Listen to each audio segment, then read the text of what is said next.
오늘 우리에게 주시는 하나님의 말씀은 요한복음 12장 12절부터 19절까지 있는 말씀입니다. 요한복음 12장 12절부터 19절까지 있는 말씀입니다.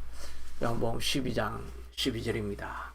그 이튿날에는 명절에 온 큰 무리가 예수께서 예루살렘으로 오신다는 것을 듣고 종려나무 가지를 가지고 맞으러 나가 외치되 호산나 찬송하리로다. 주의 이름으로 오시느니 곧 이스라엘의 왕이시여 하더라. 예수는 한 어린 나귀를 보고 타시니 이는 기록된 바 시온 딸아 두려워하지 말라. 보라 너의 왕이 나귀 새끼를 타고 오신다 함과 같더라. 제자들은 처음에 이를 깨닫지 못하였다가 더 영광을 얻으신 후에야 이것이 예수께 대하여 기록된 것임과 사람들이 예수께 이같이 한 것임이 생각났더라. 나사로를 무덤에서 불러내어 죽은 자 가운데서 살리실 때에 함께 있던 무리가 증언한지라. 이에 무리가 예수를 맞으면 이 표적 행하심을 들었음이러라. 바리새인들이 서로 말하되 옳지어다. 너희 하는 일이 쓸데없다. 보라 온 세상이 그를 따르는도다 하니라. 아멘. 오늘 본문의 말씀을 통해서 세상을 변화시키는 힘, 십자가라는 제목으로 은혜를 나누기를 원합니다. 오늘 우리가 찬송했던 것처럼 오늘 예배하는 가운데 우리의 메마른 심령 위에 하나님께서 풍성한 은혜를 부어주셔서 여러분의 삶에 또 여러분이 지금 가지고 있는 문제가 예배를 통해서 다 녹아지고 또 질병이 치유되어지고 문제가 해결되어지는 역사가 일어나고 회복이 일어날 줄로 믿습니다. 이 믿음을 가지고 예배하는 자들마다 하나님께서 내 믿음대로 될지어다 라고 말씀하신 것처럼 믿음을 가지고 예배하러 나아가면 하나님의 임재를 체험하게 될 것이고 그리하여서 하나님의 회복을 체험하게 될 줄로 믿습니다. 최근 한국에서는 이제 대선 주자들이 나와서 출사표를 던지고 그들이 주장하는 것은 제가 대통령이 되면 모든 사람을 최고로 행복하게 해드리겠습니다. 이것이 다 공약이 아니겠습니까? 그래서 수많은 사람들이 몰려가서 그들을 후보자들을 후원하고 또 박수갈채를 보내고 있는 그런 모습을 보게 됩니다. 오늘 본문에서도 예수님께서 이제 예루살렘으로 입성하는 사건을 기록하고 있습니다. 본문에서는 이튿날이라고 되어져 있는데 이튿날은 예수님께서 나사로를 살리시고 난 이후에 베다니에 있는 문둥병자 시몬의 집에서 이제 향유옥합 사건이 있고 난 그 다음 날이라는 말입니다. 예수님께서 예루살렘으로 입성한다는 소식이 들려지자 수많은 사람들이 몰려오게 됩니다. 그때가 6월절이니까 보통 예루살렘 인구가 한 20만 정도 그 당시에 되었다고 하는데 6월절이 되면 해외에 있는 유대인들도 다 디아스포라 유대인들도 다 모여들기 때문에 한 10배 가까이 늘어난다고 하지요. 200만에서 300만 가까이가 예루살렘으로 몰려들게 되니까 발 디딜 틈도 없이 수많은 사람들이 몰려 있는데 거기로 예수님이 입성을 하게 됩니다. 그런데다가 나사로가 죽은 지 사흘이나 지나가지고 완전 부패되었던 시체가 살아났다는 소문이 그 장례식장에 참석했던 사람들을 통해서 온 예루살렘 시로 퍼져나가고 소문이 가득하게 난 것입니다. 기적을 일으키시는 예수, 죽은 자를 살리시는 예수가 온다고 하니까 모든 사람들이 이제 팜추리, 종려나무 가지를 꺾어가지고 흔들며 예수님을 영접합니다. 팜추리는 주로 전쟁에서 이기고 승리하는 장군이 계선할 때 들고 환호할 때 하는 도구라고 할 수가 있죠. 요즘 운동장에 가면 카드 섹션 한다고 카드를 들고 내렸다 올렸다 이렇게 하면서 하기도 하고 데모할 때 큰 팻말을 써가지고 들고 이렇게 하는 것처럼 그 당시에는 그렇게 들고 있을 게 없으니까 종려나무 가지가 이렇게 팜추리 손가락처럼 펼쳐져 있으니까 그걸 들고 환호하는 모습이라고 할 수가 있을 것입니다. 그들은 외칠 때 호산나 다윗의 자손 예수여 이스라엘의 왕으로 오시는 이여라고 선포를 하게 됩니다. 호산나라고 하는 말은 Save us right now. 바로 지금 우리를 구원해 주시옵소서. 구원자로 선포하고 있죠. 다윗의 자손 예수라고 했으니까 계보상으로도 보면 예수님이 다윗의 후손이니까 메시아가 확실하다. 우리 민족을 구원할 이시다. 이스라엘의 왕이시여라고 이야기를 합니다. King of Israel 이렇게 하면 정말 이 쿠데타를 일으키는 말이죠. 그 당시 헤롯 왕이 버젓이 살아있는데 새로운 왕이 왔다라고 이렇게 선포하니까 정치적인 위협적인 말이라고도 할 수가 있을 것입니다. 그만큼 유대인들은 예수님이 오신다고 하니까 무언가 나라의 변혁을 일으킬 만한 놀라운 일이 일어날 것이다. 우리에게 압박에서부터 해방을 주실 분이 오신다. 이런 생각을 하고 있었습니다. 그런데 예수님이 타고 오실 때는 실제로 나귀 새끼를 타고 오는 것입니다. 그것도 한 번도 사람이 타본 적이 없는 어린 나귀 새끼를 타고 오는 그런 상황이 일어나니까 뭔가 이 분위기가 맞지가 않는 것입니다. 백마를 타고 개선장군과 같이 많은 부하들을 거느리고 나타나야 될 것인데 제자들은 어디 있는지 보이지도 아니하고 어린 나귀 새끼를 타고 들어온다고 하니까 사람들이 뭔가가 이상하다는 느낌을 가졌지만 그러나 전체 군중의 분위기가 환호하는 분위기니까 무언가가 있겠지라고 생각하면서 그 이상한 모습을 그냥 목도하면서도 호산나 다윗의 자손 예수여라고 환호하고 외치고 있는 모습을 보게 되는 것입니다. 우리는 오늘 이 본문을 통해서 어린 나귀를 타고 오신 예수님, 그러나 예수님께서 그 모습을 하고 오셔서 십자가에 돌아가심으로 말미암아 실제로 그들이 기대하였던 정치적인 구원이나 해방은 아니었지만 온 인류를 구원하시고 인간의 근본적인 죄의 문제를 해결하시고 모든 세상을 해서 구원을 주시는 그런 역할을 담당하러 오시게 된 것입니다.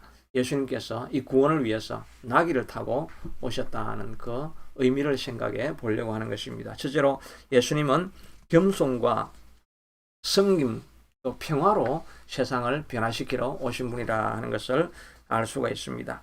스가랴 9장 9절에 보면 예수님께서 왜 나귀를 타고 오시게 되는가 하는 것에 대해서 예언해 주고 있습니다. 시온에 따라 크게 기뻐할지어다. 예루살렘에 따라 즐거이 부를지어다. 보라 내 왕이 내게 임하나니 그는 공의로우시며 구원을 베푸시며 겸손하셔서 나귀를 타시나니 나귀의 작은 것 곧 나귀 새끼를 타고 오신다. 그는 겸손하셔서 이렇게 오시게 된다는 것입니다. 그리고 그가 오게 되면은 에브라임의 병거와 예루살렘의 말, 전쟁하는 말들은 다 끊겠고 전쟁하는 활도 끊으리니 이방 사람에게 화평을 전하러 오시는 분이시다라고 말하고 있습니다. 예수님의 방식은 폭력적인 것이 아니라 섬김을 통해서 겸손을 통해서 전쟁을 없이 하고 화평을 주러 오는 그런 모습으로 이 땅에 오셔서 세상을 변화시킨다는 것을 말하고 있습니다. 우리가 생각할 때 세상을 변화시키려고 하면 뭔가 똑똑하고 IQ가 뛰어나고 아니면 권세가 있고 또 카리스마가 있고 능력이 있고 많은 재물을 가지고 있고 이런 힘과 파워가 세상을 변화시킨다고 생각하지만 그러나 예수님이 보여주시는 것은 겸손, 화평함, 섬김 이런 것들이 오히려 세상을 변화시킨다는 것을 알 수가 그것을 보여주시고 있는 것입니다. 나폴레옹은 말년에 세인트 헬레나 섬에 유배되어서 자기의 인생을 돌아보며 회한의 눈물도 많이 흘렸지만 성경책을 많이 읽었다고 합니다. 그래서 그가 고백하기를 세월이 지나갈수록 나를 쫓아오던 수많은 군대들은 다 떠나가 버렸지만 세월이 지나갈수록 예수님을 쫓아오는 군대는 지금도 계속해서 몰려오고 있다라고 말했습니다. 그런 권세와 힘과 능력과 카리스마를 가지고 세상을 주름잡아 보려고 했지만 결국은 유배되는 인생이었지만 예수님은 어린 나귀를 타고 오셔서 겸손과 정말 나약해 보이고 유약해 보이는 이런 힘을 가지고 세상을 변화시키는 것을 볼 수가 있는 것입니다. 바로 기독교도 마찬가지입니다. 우리가 세상을 변화시키려고 할 때 수많은 숫자를 가지고 대형 건물을 가지고 세상을 변화시킬 수 없는 것입니다. 겸손과 화평함과 온유함으로 사랑의 섬김으로 세상을 우리가 변화시킬 수 있는 것입니다. 최근에 어떤 한 기독교 대담, 기독교라고는 할 수 없지만은 좀 사이비적인 기독교라고 할까요? 그런 데서 하여튼 그 대담을 하면서 이제 한 평론가가 나는 왜 기독교인이 아닌가 그런 이야기를 듣는 그런 자담인데 주로 기독교를 비판하는 그런 자담이지요. 그래도 그런 기독교를 비판하는 사람들은 어떻게 생각하는가 하는 생각을 가지고 그 대담을 제가 쭉 이렇게 많은 듣진 않았지만 앞에서 이렇게 쭉 들어보니까 불신자가 기독교를 바라보는 시각이 처음에 기독교 60년대 70년대 평론가니까 기독교를 평하는 것이죠. 불신자의 눈으로 60년대 70년대까지는 기독교가 그래도 사회에 좋은 영향력을 미쳤다. 60년대 가난한 사람들 먹고 살기 위해서 서울로 다 상경을 하고 고향을 떠난 사람들, 타향살이를 하는 사람들에게 교회는 정말 보금자리였고 위안을 주는 곳이었다. 가난한 사람들이 올라와서 먹고 살 것이 없을 때 여의도 순복음교회로 많은 사람들이 몰려가서 거기에서 소망을 얻고 위로를 얻고 할 수 있다는 용기와 힘을 얻고 경제 산업을 일으킬 수 있는 그런 동력으로 보금자리로 그런 역할을 했던 사랑을 베풀었던 그런 곳이기도 하고 또 영락교회는 북한에서 내려와서 고향을 잃어버렸던 사람들이 모여서 쉴 수 있는 안식처를 제공해주고 그런 좋은 사회적인 기능을 했다는 것입니다. 그런데 2000년대가 들어와서 기독교는 어떤 기독교의 이미지를 가지고 있느냐 하면 지금은 폭력적이고 분파적이고 파괴적이고 투쟁을 가르치는 곳이 교회가 되어가고 있다는 것입니다. 요즘은 기독교의 아름다운 이야기보다는 좌파 우파가 나눠져 가지고 우파들도 좌파를 공격하는데 그건 합당한 근거를 제공해 주는 것이 기독교가 되어 있습니다. 좌파 욕을 하고 좌파는 죽어야 된다고 하고 그런 식으로 폭력적인 그렇게 이야기를 하면서 기독교가 그걸 후원하고 있다. 기독교적인 사람을 가진 사람은 이렇게 미워해도 합당하다. 이런 식의 모습을 불신자들에게는 그런 모습이 보여지고 있다는 것입니다. 그래서 기독교 안에 폭력적인 그런 모습들이 더 많이 나타나서 폭력으로라도 우리의 주장은 관철되어져야 한다는 이런 이미지가 불신자들에게는 그게 가능하다는 그렇게 비춰지고 있다는 것입니다.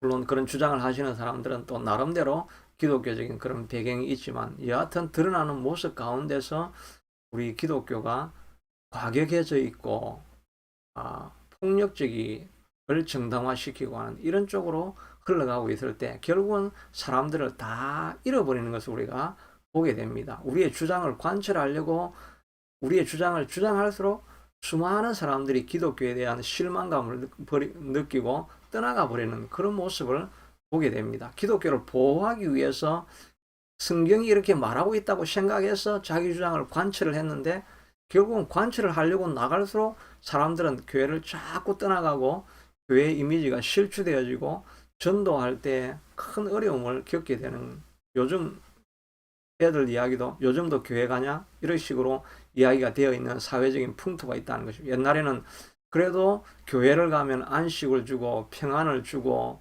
또 크리스마스 때 가면 초콜릿을 나눠주고 뭔가 나눔이 있고 섬김이 있고 배품이 있는 물론 지금도 교회가 그런 일을 하고 있지만 그러나 드러나고 있는 이미지는 지금은 교회 이미지가 그런 게 아니지요. 오늘 나귀 타고 오신 예수님이 세상을 변화시켰습니다.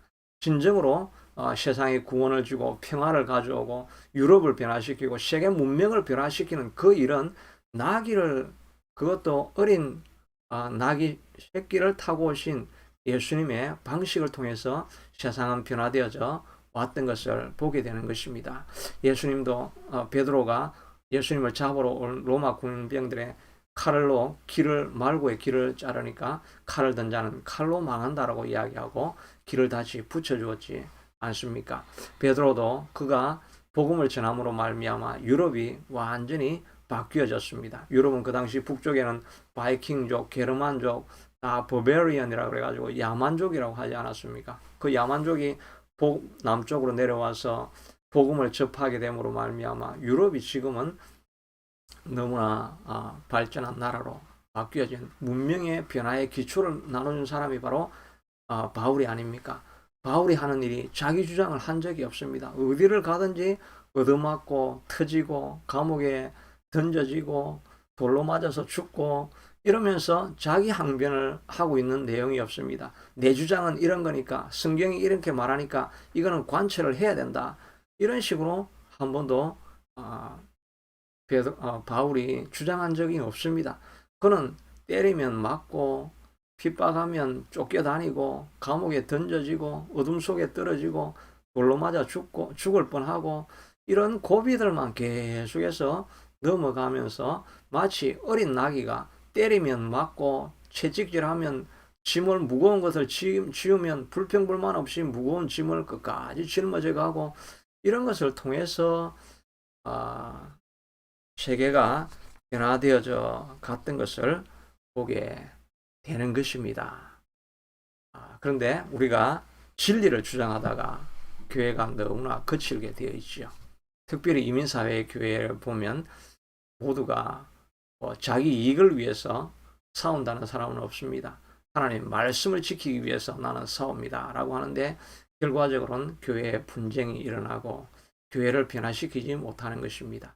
정말 자기 주장이 있다고 한다면 예수님을 따라가는 제자라고 하면 자기 새끼를 타는 마음을 가지고 겸손과 무저항을 가지고 화평을 가지고 참고 인내하고 막고 핍박을 당하면서 견디고 있을 때 그럴 때 그리스도의 빛이 나타나서 결국은 교회를 변화시켜 간다는 것을 우리가 그게 바로 예수님의 도라는 것을 우리가 기억해야 할 것입니다.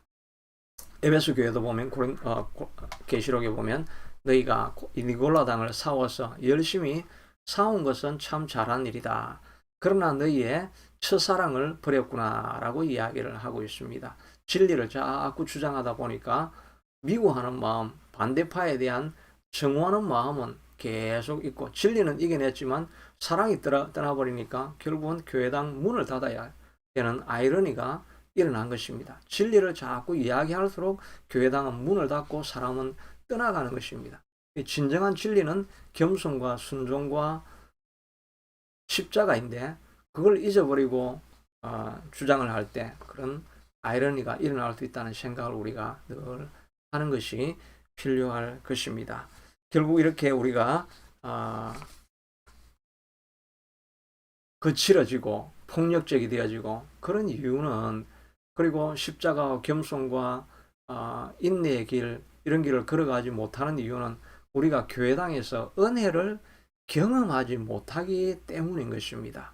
우리의 마음이 은혜를 경험하게 되면 좌파든지 우파든지 주장은 하게 되지만은 그러나 모든 것을 포용할 수 있을 만한 그런 마음의 기쁨이 또 이 관용이 마음속에 늘 충만하니까 주장은 하지만 사람은 미워하지 않는 그런 신앙으로 우리가 자라갈 수 있지 않습니까? 우리가 60년대, 70년대, 또 그 80년대도 많이 저도 불렀던 찬송이 찬송가 263장 찬송이 이 세상 험하고 나 비록 약하나 늘 기도 힘쓰면 큰 권능 받겠네. 주님의 권능은 한없이 크오니 돌 같은 내 마음 못 녹여 주소서.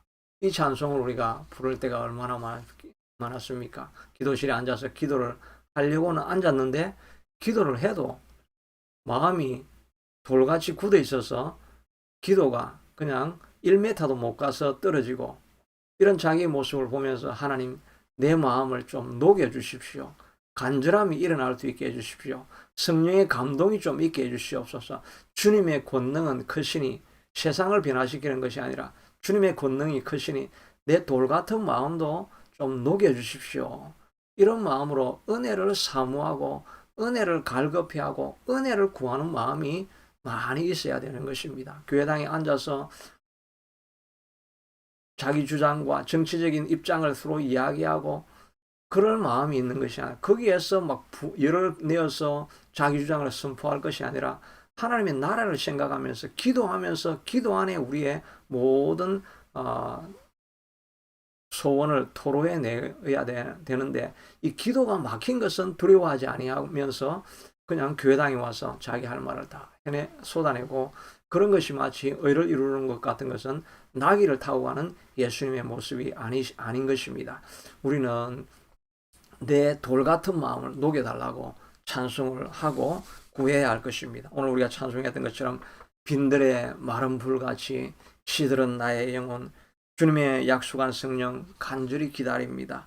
반가운 빗소리 들려서 산천이 춤을 추는 것처럼 봄비로 내리는 성령님 내게 봄비로 성령을 내어 주옵소서.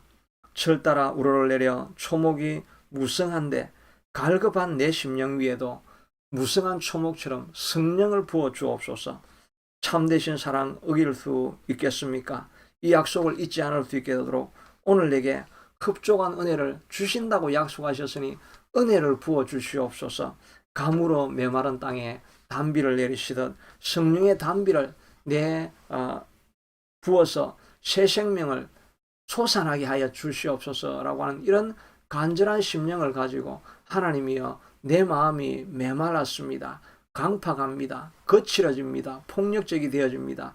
하나님 나를 겸손하게 만들어 주시옵소서. 내 마음이 부들부들하고 은혜의 담비가 쏟아져서 눈물이 많은 사람이 되게 하시고 하나님 나라를 생각할 때마다 하나님이 오실 영광을 바라볼 때마다 내 마음에 사모함이 일어나서 세상 욕심을 버릴 수 있게 하시고 다른 사람을 다 용서하고 용납하고 받아들일 수 있는 그런 마음이 하나님 내 속에 메말랐습니다. 성령의 은혜를 다시 한번 충만하게 부어 주시옵소서.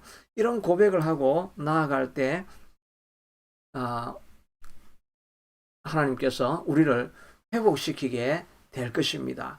여러분 우리의 모든 질병이 생기는 이유는 마음이 굳어 있기 때문인 것입니다. 마음이 단단하게 굳어 가지고 용서하지 못하고 그냥 스트레스로 뭐 다른 여유가 전혀 없을 만큼 굳어 있을 때 그때 몸이 단단하게 굳어지는 것입니다. 이 모든 질병은 몸이 굳어지기 때문인 것이지요. 유연성이 없어지고 혈류가 잘 돌아야 되는데 혈류가 돌으려고 하는데 막히게 되고 몸이 굳어지면 모든 질병이 일어나게 되는 것입니다.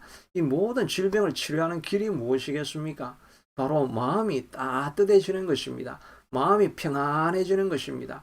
하나님의 위로로 가득해지고 성령으로 충만해서 기쁨과 흥분이 가득한 것입니다. 그러면 몸의 혈류가 그대로 돌아가고 머슬이 뭐 마사지 이런 거 안 해도 그냥 근육이 다 성령으로 마사지가 되어서 부들부들하게 편안하게 되어지면 혈류가 잘 돌아가게 되면 몸이 약한 것 같은데 질병 하나 없고 강건한 몸으로 우리가 머물러 있게 되는 것입니다. 우리가 살기 위해서도 질병을 고치기 위해서도 돌 같은 내 마음 곤녹여 주시옵소서.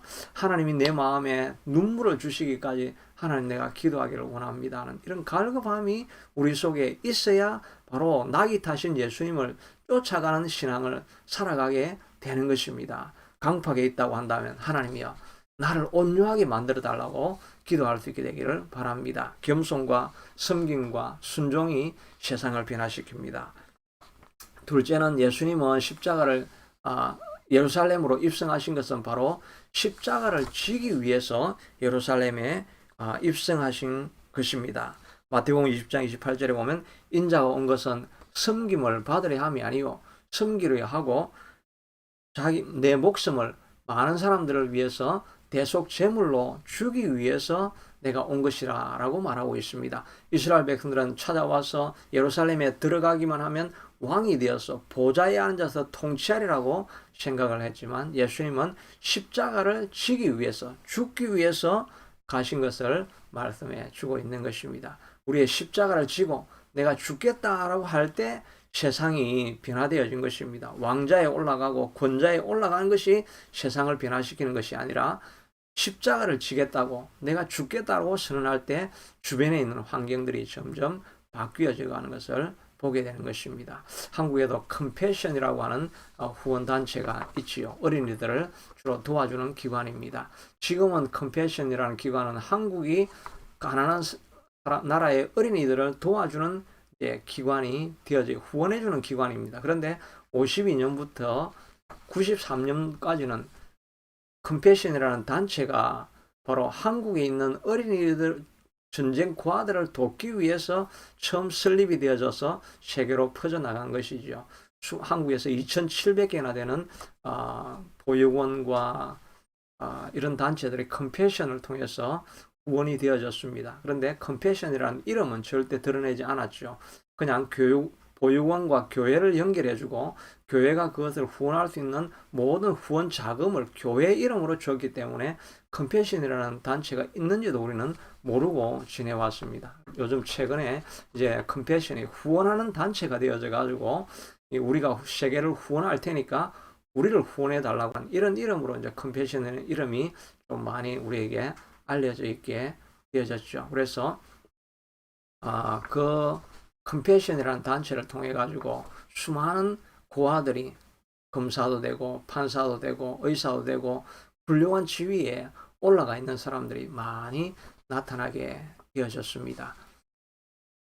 근데 그 사람들이 모여서 지금은 한국에 후원할 수 있는 지부를 만들어 달라고 해서 그렇게 이제 시작이 된 것이죠. 그 한국에 있는 지부의 회장이 되시는 분의 간증을 들어보니까 그 골수 이식에 대한 이야기를 하더라고요. 자기도 몸이 너무 그렇게 강하지도 못한데 골수 이식 어린이들을 위한 것이니까 무조건 기증자로서 신청을 해놓으니까 어느 날 와서 가보니까 뭐 골수 이식이 간단하게 되는 수혈 정도인 줄 알았는데 몸에 구멍을 3개나 뚫고 혈액을 채취를 하는 것입니다. 그냥 한번 쭉 주사기로 뽑는 게 아니라 똑똑똑똑 그 골수가 떨어지는 것을 기다렸다가 모아가지고 이렇게 모으는 것이라고 하니까 얼마나 그게 힘이 든 과정이겠습니까? 그런데 그것도 의료 사고가 일어나가지고 잘못해가지고 거의 그 골수 기증을 하면서 자기는 죽을 뻔한 시간을 많이 지냈습니다. 그런데 부사일생으로 자기도 살고 어린이도 살았는데 어린이는 뭐 이식을 했지만 회복이 안 된 것입니다. 그래서 조금 지나가지고 다시 골수 이식을 그 어린이에게 한 번만 더 해보자고 하는 것입니다. 하다가 자기가 죽을 뻔했는데 그거 어떻게 다시 하겠습니까? 자기가 뭐 아내도 못한다고 말리고 주변에 있는 스태프들도 말리고 아무도 못한다고 이렇게 말렸는데 자기가 어느 분하고 대화를 하다가 장로님 되시는 분에게 이거 어떻게 해야 될까요? 마음에 늘 부담이 있습니다. 그래도 해야 되는 게 아닐까. 그분이 하라고. 자기 아들도 백혈병으로 죽었는데 만약에 골수 기증을 해주면 그 가정이 예수를 믿지 않겠느냐고, 복음 전할 기회가 되지 않겠느냐고. 이 사람도 정말 좀 무심한 사람이죠. 복음을 전한다고 하다가 자기가 죽기가 지금 뭐 죽을 위기가 있는데 그래도 골수 기증을 해주라고 하니까 이 사람도 제정신이 아니죠. 그 말을 듣고 그가 마음에 하나님의 음성인가 다시 확인하고 기도하면서 결국은 골수 기증을 자기가 이제 결정을 하고 서로 환자하고 기증자하고 연락을 못 하게 됩니다. 나중에 뭐 다른 이권을 또 요구할 수 있고 그런 상황이 되니까 다만 편지는 쓸 수 있는데 이름을 밝히지 않고 내가 죽을 수 있는 이런 가능성이 있지만 그러나 예수님께서 하시라고 하셔서 내가 합니다. 당신이 예수를 알지 못하신다고 한다면 그러나 예수 이름으로 기도는 할 수 있지 않습니까? 같이 기도는 해봅시다. 저도 생명을 걸고 기증을 합니다. 그렇게 하고 나니까 그 어머니가 나중에 답장을 눈물이 다 묻어있는 편지를 감사합니다. 그리고 저도 예수를 잘 모르지만 예수님을 알고 기도하기를 원합니다. 그렇게 해서 기증을 했습니다. 어린이가 기적적으로 살아나게 되었습니다. 다시 편지가 왔는데 이제 저희 가정들이 다 예수를 믿게 되어졌고 특히 아버지도 골수 이식 기증자가 되어서 기증을 하게 되었습니다. 라고 이야기를 하는 것입니다. 가정을 변화시키고 복음을 전하고 하는 것은 말로 되어지는 것이 아니라 생명을 걸고 십자가를 지고 죽겠다고 결단할 때 주변에 있는 사람들이 변화되어지고 바뀌어지는 것을 보게 되는 것입니다. 이것이 십자가의 복음이고 십자가의 능력인 것입니다. 말로 되어지는 것이 아니라 내가 십자가를 지겠다라고 하는 예수님이 아픈 십자가를 지시고 죽으시겠다라고 결단하는 순간에 세상이 변화되어지고 천지가 바뀌어진 것을 보게 되는 것입니다. 폭력적이거나 자기 주장을 주장하는 거친 말들이나 이런 것들을 통해서 진리가 관철되어지는 것이 아니라 진리는 그냥 보여질 뿐인 것입니다. 사람들이 말로 하지 않고 보여지는 십자가를 보고 진리가 선포되어지는 것이고 그것을 통해서 세상이 변화된다는 것을 우리가 알 수가 있는 것입니다. 우리는 다 예수님의 십자가를 쫓아가는 십자가의 제자가 아닙니까? 십자가의 제자라고 하면 바로 이 십자가를 보여주는 삶을 살아가는 것이 제자의 삶이라고 할 수가 있을 것입니다.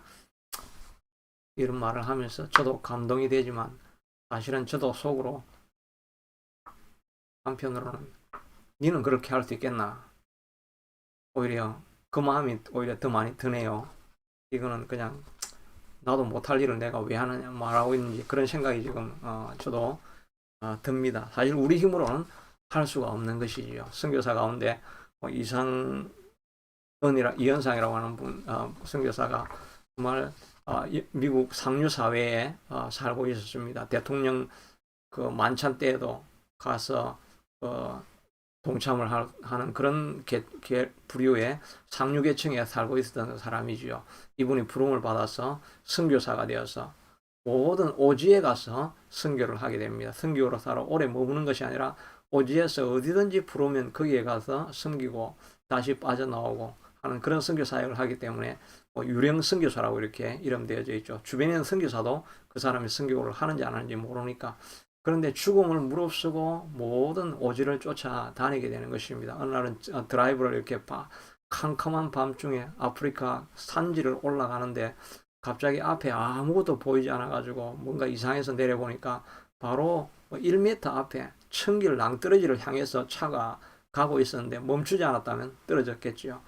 그런 죽음의 위험을 무릅쓰고 그런 선교를 하면서 그의 마음 가운데 너무나 오히려 두려움이나 이런 것이 하나도 생각하지 않고 나를 들어서 사용하시는 하나님에 대한 감사와 기쁨이 그에게 가득하였다는 것입니다. 기쁨이 가득하니까 두려움이나 염려, 근심, 걱정 이런 것들이 하나도 없더라는 것입니다. 그저 예수님과 동행하는 그 마음밖에 없다는 것입니다. 요한복음 15장 11절에 보면 내가 이것을 너희에게 이르면 내 기쁨이 너희 안에 있어 너희 기쁨을 충만하게 하려 함이라.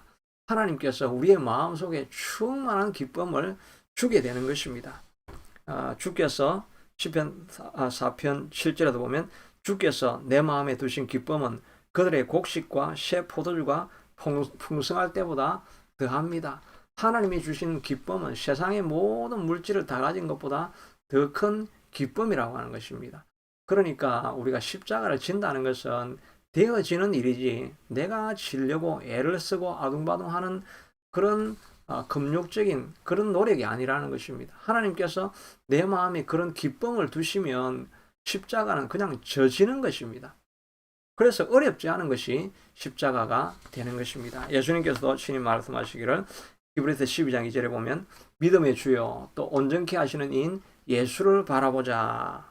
그런 그 앞에 있는 기쁨을 위하여 십자가를 참으사 부끄러움을 개의치 아니하셨더니 예수님도 십자가를 지실 때 그냥 진 것이 아니라 그 앞에 있는 기쁨을 바라보고 그 마음 가운데 십자가를 지는 것에 대한 기쁨이 있었던 것입니다. 나로 말미암아 인류가 구원되어질 뿐만 아니라 하늘 보좌에 앉으실 수 있다고 앉으시게 된다고 하는 천국을 향해서 가고 있다고 하는 그 기쁨을 하나님께서 보여주시니까 그 십자가를 지게 되어진 것입니다. 우리도 그냥 너가 이 십자가를 생명을 걸고 바쳐서 복음을 전하라. 우리는 못하지요. 그런데 어느 순간에 하나님께서 그 마음을 주시는 날이 있죠. 내 마음에 충만한 기쁨이 넘치고 하나님 앞에 내 인생을 다 드려도 전혀 아까운 것이 없을 것만과 같은 충만한 은혜가 넘치게 되니까 십자가의 길을 즐거움과 기쁨으로 걸어가게 되는 것입니다. 우리가 찬송가에 있는 것처럼 성령이 계시네 할렐루야 함께 하시네, 이 좁은 길을 걸어가는 것도 매일 성령이 주시는 기쁨이 있기 때문에 걸어간다라고 우리가 찬송을 하고 있지 않습니까?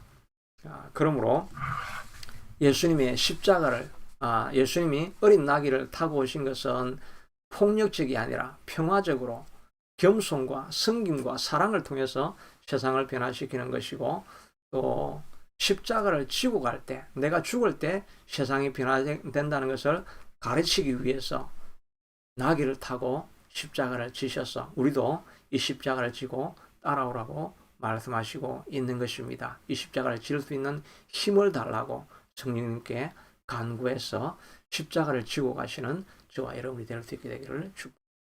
자비하신 아버지 하나님, 나귀를 타고 예루살렘에 입성하셔서 결국은 세상을 변화시켰습니다. 겸손과 순종과 십자가를 통해서 세상을 변화시켰습니다. 우리로 이 십자가를 지고 따라오라고 부르시지만 우리 힘으로는 따라갈 수 없습니다. 주의 성령님, 우리 마음 가운데 감당할 수 없는 기쁨을 주시옵소서.